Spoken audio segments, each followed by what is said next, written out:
on this? Is that the best game your team's played all season? Probably is one of the best. When you consider the opposition, the LA Kings obviously a very good hockey team. Probably, I believe they had the best record in the second half of the season. So for us to come out and play as well as we did tonight against a good quality team and in their building, I thought it was a great effort from our guys. Can you speak to the amount of players that got involved tonight? You know, Janmark scoring again, Kane scoring, Henry 10 and 3 in the circle, Hyman, 10 hits, 6 shots on goal. You had a lot of contributors. It just wasn't Connor and Leon's side. Yeah, no, I think we put in a good team effort. I think everyone was contributing. That goes to the back end, forwards, all lines. Like the Janmark line only played, between 7-10 minutes between that group, and they come up with a huge goal. The guys who were part of the penalty kill at the end of the game, that was a huge kill. We gave up a penalty kill goal, but not much else we can do on that. Like, it snuck in through a lot of traffic there. Everyone very, very happy with what they provided. Coach, on this side, please. How do you explain how you took them out of their game for basically the entire game, and it's also an out-of-character game for them? What did you guys do so well, so much better than every other game? I think everyone was just ready for the challenge, coming into this building, playing against a good team, but also that we're going to challenge every line to bring something tonight. And there's no line that we're hiding. We can have our fourth line play against the other team's top line. Like, we feel very confident with that. And doing that, we don't have to worry about matchups. We can just roll our lines. And, obviously we're going to put Leon and Connor out for special shifts in the offensive zone or whatever it is.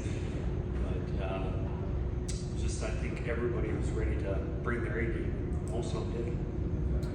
Kris, can you explain why Mattias Janmark seems to kind of up his game in the playoffs? Like, what does he do? Why is this time of year so special for him? I think during the regular season, it wasn't what we saw last year from the playoffs. Not that it was bad, but it wasn't at the level that we saw from the playoffs. And he serves a role. He plays. He does a good job on the penalty kill. His scoring wasn't what it was expected. Not that he was going to put up a ton of goals, but it was lower than what we expect from Janmark. But I said many times during the season, Janmark was doing everything for us, but put the puck in the net.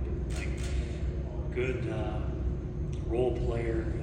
Here we asked him to play center, which he hasn't played center. He's been doing a really good job, especially the second half of the season at it. So obviously he likes the competition. He likes the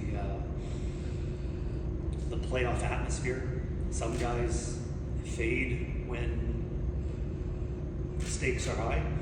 Other guys raise their game, and Janmark is definitely a guy that raises it.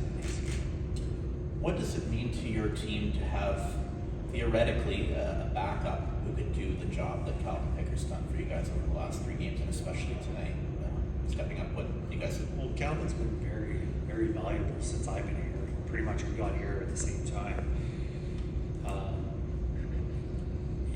Think about the games that he's come in and his winning record as a backup goalie, regular season, and then last year we put him in the playoffs and he puts in 2 really good games against Vancouver.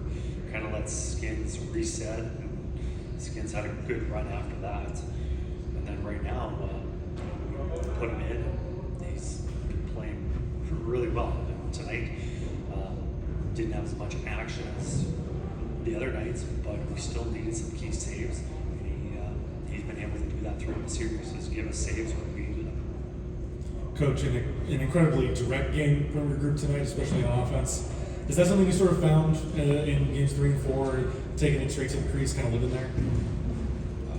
Yeah, it was definitely a different game than the previous 4. It was a lot faster. We didn't have as much neutral zone time where we were sitting, getting set up, because they were pressuring us a little bit more, and it was just a lot more direct. And we we spent a lot of time in the offensive zone. We were really hungry to score goals. A lot of credit to their goalie because he played it well. And, you know, credit to our guys for sticking with it. And sometimes when you're playing really well, but you don't have the lead, sometimes you hit off and start cheating the game a little bit, but I felt our guys stuck with it. And it seemed like all four lines kind of doing the same thing, just whether it's Perry or Hyman or Kane, kind of all just living in that blue paint.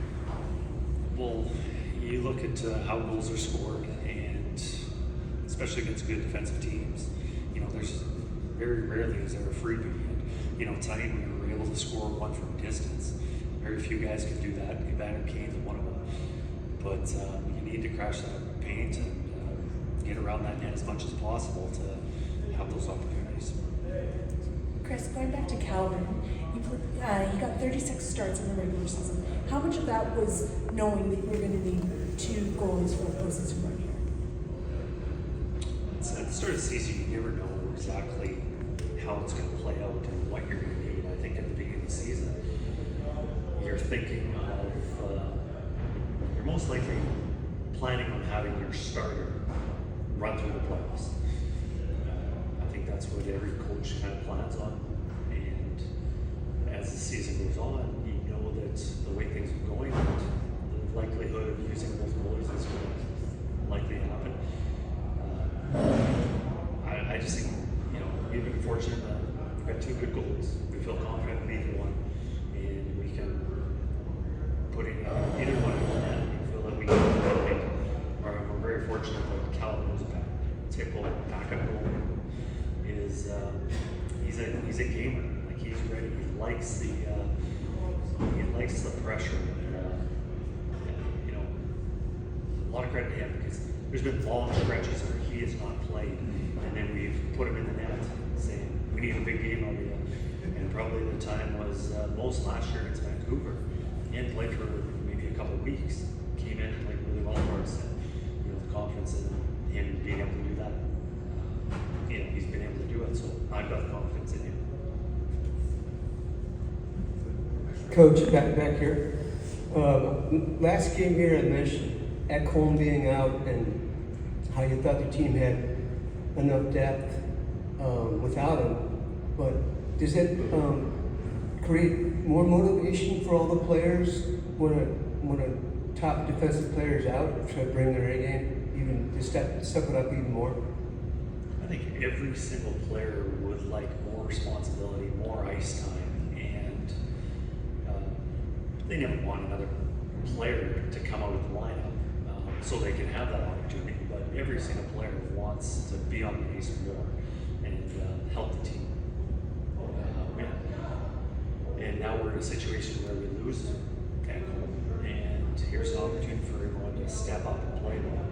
And tonight was definitely a night where all of them really stepped up and played well. So, you know, those players are taking advantage of it. Of course, we still miss Ekholm, but we're going to need our guys to continue to elevate their game. Kris, when you guys play such a complete game, and I know coaches love to keep it as simple as possible if they can. So does this make your job a little more simple? Not that it's easy. To go home and do what you got to do. Is just say, if you play like this, we're not going to lose against anything. Well, I don't necessarily think it's that simple. You know, that was a good effort, and even though you can play that well, there's still opportunities for you to lose. You know, tonight, as well as we played, there were still opportunities for us to lose. It was 1-1 going into late in the third period, and we still needed some big saves from picks that if he did make, we could have lost. But I feel that if we put in that effort on any given night, most of the time we should win.